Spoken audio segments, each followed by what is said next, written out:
Alright, hello everyone. This is, sorry, close my door. This will be the couple of chapters from Cal Newport's So Good They Can't Ignore You. I couldn't find my copy. I think I loaned it to someone who never quite made it back into my little library back of me, and around me. Anyway, this is this is the second in our series on skills acquisition, greatness, however you want to phrase it here. And all three of these pieces we're doing are in some way or another, at least partially based on the research by K. Anders Ericsson. And again, if you want a review on that, go back to the mastery lecture where I discuss him a little bit more at length.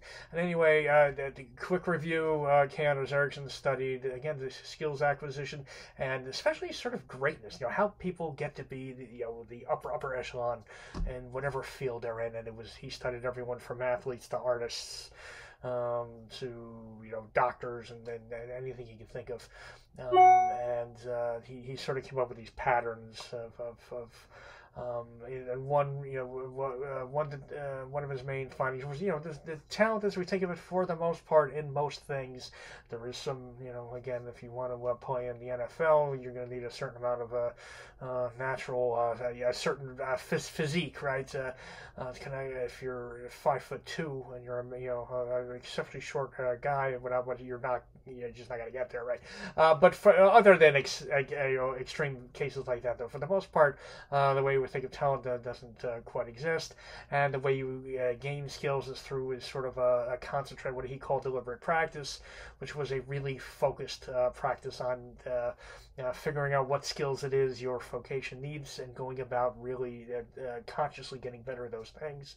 And that's this often took a lot of reps and up to an average of 10,000 hours. We'll get more into that in the next piece with Malcolm Gladwell. Anyway, today is going to be the cat, and all three, again, Robert Greene used evolutionary theory to sort of interpret that research. And we're going to see Cal Newport, the writer today, who's going to use basically economics lens is how he's going to interpret this research. And nothing fancy either. Really basic economics 101, supply and demand. You don't really need to know economics much better than that to understand Newport's piece here. And Newport begins, and this... I actually think he goes a little too far with this in the book, but in several ways, although it's not that important for what we're going to talk about, and that's that he discusses something he calls the passion versus the craftsman mindset. And one of his big things was, how he was trying to figure out, how do you really have a career you love and are happy with. And again, the oft sort of cliched advice given to high school graduates and things by well-meaning aunts and uncles and friends of the family and things is just follow your passion, right? Is a big one. A lot of this seems to stem from Joseph Campbell's interviews with Bill Moyers, where he said he actually used the word bliss. I don't know if that's really where it comes from or not, but anyway, that's there's this general thing, follow your passion, then the money, you'll find a way to make money at it, and etc. and so forth. And Newport really attacks this. He thinks it's terrible advice. He's certainly much more right than wrong about it. I think he may take he kind of comes to a conclusion where it really doesn't matter at all, or he comes very close at least to saying that, which I don't necessarily agree with. I think actually Robert Greene's sort of a take on this, where most of us, by the time you're 18, and then you're a college student, for example, which is what this little lecture is geared toward, you've already had all kinds of life experiences. There are those things that sort of fascinated you and sort of arrested your attention, and that you sort of liked, a lot of kids that like to draw, and they'll just stay in their room, and all of a sudden hours have gone by, and that is this sort of disillusion of the self and of time, passing without even really realizing it, and that kind of thing, and being able to be absorbed. Those are your hints towards your sort of ecstasies, maybe is the way I'll put it. Csikszentmihalyi, we won't get into him either, but I want to at least mention his name. I think he's where I'm getting that ecstasies idea from. But so I think Newport maybe overstates his case a bit on that. But he is correct, and he makes the point that if you're really going to just follow your passion, when for example, when you first get out of college, or while you're still in college, you're interning somewhere, you're almost never going to be given stuff that's passionate, right? You're going to be going to get coffee and doing this and doing grunt work, right? And most of it, you're going to be the one man on the totem pole. You might have to get hazed a little bit by the asshole of the office, right? And there's just it usually isn't all that fun, especially if you are going to say corporate America, if that's where you're heading. And if you're on your own, it also isn't all that great. You're going to have to take whatever clients you can get, whatever pain in the ass clients you get. You might have to lowball things and take more money than you think you're worth. Oh, okay. Anyway, we all start out sort of in some place at the bottom where there's just and getting good at something is a lot of repetition. It's a lot of facing what you're not good at, and then slowly and incrementally improving those things. So there is just a certain amount of unpleasantness. You have to grit your way through, and on that, I think certainly Newport's obviously on solid ground here. I think he slightly overstates his case a little bit, but his other his counterpoint to the passion mindset, and also, by the way, passion. What his point would be, one last thing here is that by really following your passion, can often tend for people to, well, I'm not feeling very passionate, I may as well go try something else. They try something else, and they just never, basically getting good at something the passion comes with that. That, I think, is a valuable insight. I think Newport's exactly correct on that. And getting skilled and competence and feeling comfortable, and where you can start to sort of feel like you're in control of something, really is in and of itself just feels good. And so I think that's he's spot on that one. Anyway, he counterpoints this with the craftsman mindset. The craftsman mindset is to basically focus obsessively on the quality of your work. And man, that really is, it sounds simple, almost trite. I do think that one of the secrets of life is that. One of the great examples Newport gives is the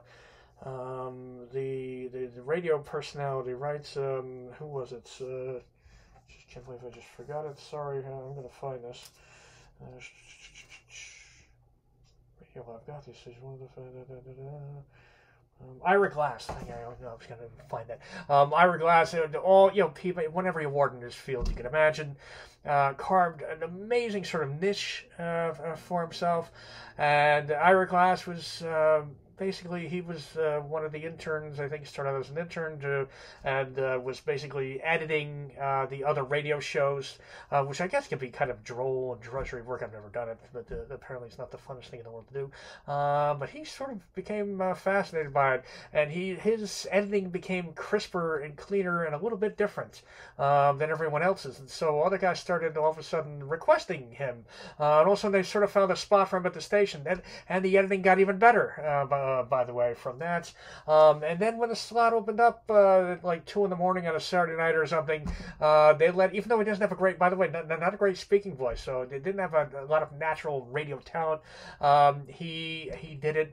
Anyway, whatever he did, he kind of came up with something imaginative and creative. And he'd been absorbed reading a lot, listening to tons of radio, again, listening to all these talented guys in his station, getting better and better. And again, those skills he was learning when he was editing all these other guys too, both in their, how good they were, what they did, and editing is a big deal, and does improve massively the quality of the program. So, but he was ready when they gave him his chance.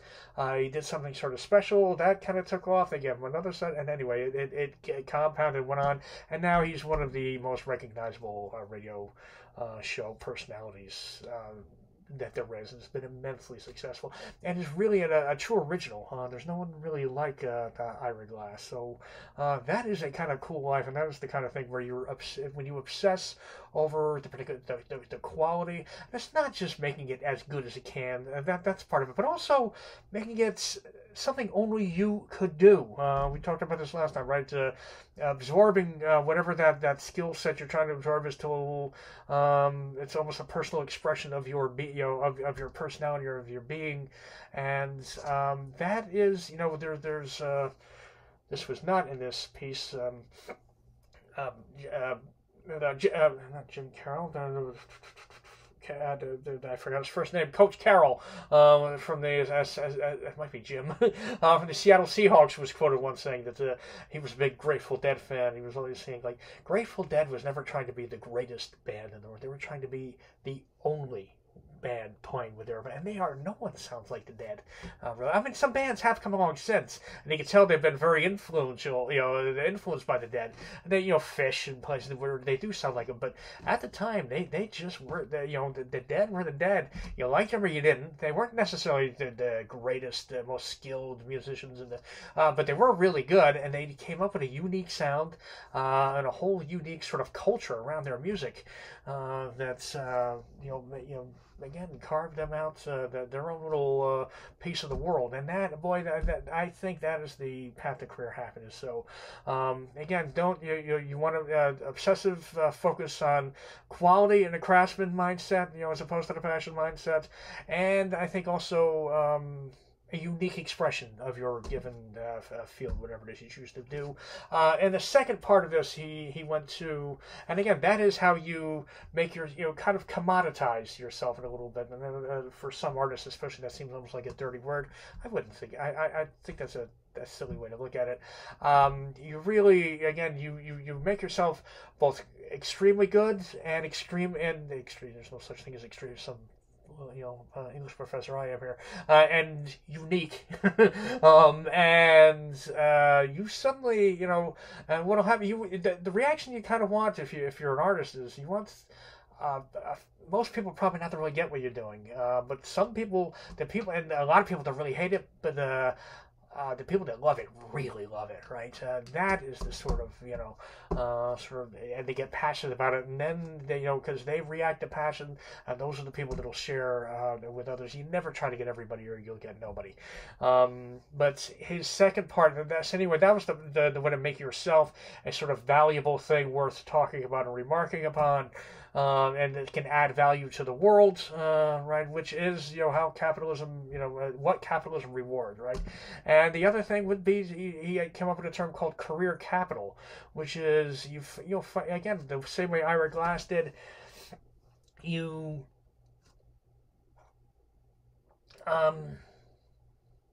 for a second, sorry. Yeah, you figure out what those things are that your field is looking for. If you're a business major, which some of my students are, by the way, Blue Ocean Strategy is one of the great works on this, which you should, get the book, or I think there's probably a million YouTube, tutorials or something on that, which is essentially, again, Purple Cow by Seth Godin, another book that covers this, and that's focusing on that unique part I was talking about before. Where, okay, if you figure out, for example, let's say you're a stockbroker or something. All right, you've got to be able to. What you really need to be able to start doing is you take the common. I'm trying to think of the word I'm looking for.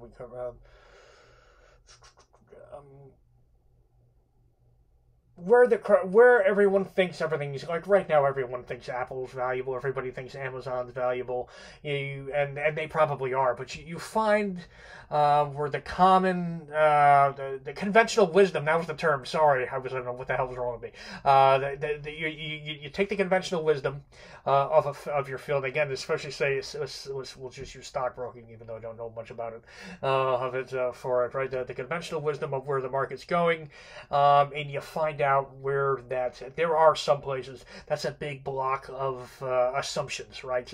The conventional wisdom that the conventional wisdom is it's going to always go up, and this and all kinds of things, or this or that is a good.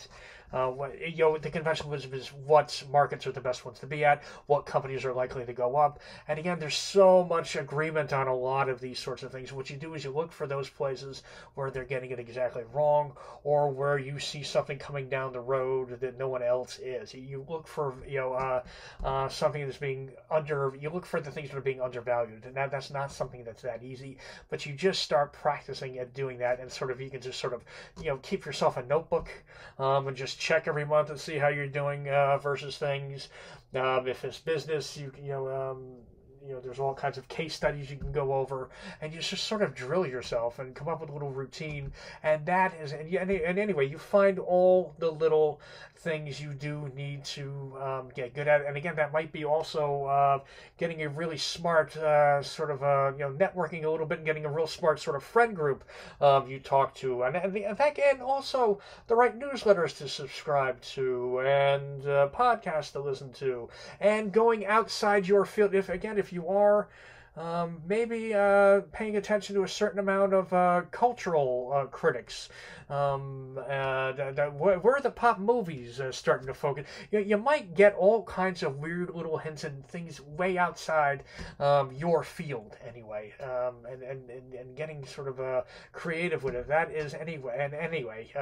You come up with those handful of things you need to be good at to be at the top of your field, and get both relentless and flexible and imaginative on how to acquire those skills. And then once you do have that unique skill sets, because what everyone wants, there's a few traits people want in their jobs, right? And the three main ones are creativity, the ability to be able to sort of be imaginative and creative in your field, is a big thing, and not just like being the guy at the Ford motor plant years ago, popping 10,000 pop rivets a day, putting on right fenders on cars, over and over and over again. So creativity, a feeling like what the work you do matters, and having meaning in your work, that it means something, and then having a certain amount of control. Not being micromanaged and told and having to deal with a boss. And again, so to get all three of those, for example, takes a lot. Very few people get that. That is a rare thing to get. And if you want something, rarity is rare things is what the capitalism rewards. And so if you want the rare job traits that make everyone happy, you have to have a rare and unusual skill set to offer to trade off, and that's who gets them. And that's basically the way he took Erickson's research and sort of ran it through a basic sort of economic filter and lens, and interpreted that, and again in a very clean, crisp, clear, very clear way. Newport is a computer scientist and has a very sort of a straightforward, linear, logical mind. And anyway, so that is those chapters of Cal Newport's So Good They Can't Ignore You. Based, by the way, on the famous Steve Martin quote. He was on Charlie Rose's show, I guess, years back. And, what advice would you give to young entertainers or comics coming up? And Steve Martin's like, I always give the same advice, even though mostly they don't want to hear that. What they want to do is, what's the agent I need to get? What's this hack or trick or something? And he's like, I always tell them the same thing: be so good they can't ignore you. just again the obsessive quality, obsessive focus on finding something you now have at least some interest in and like getting good at, and just keep working on that, and making it better and more unique, and that is your path to success, my young friends. All right.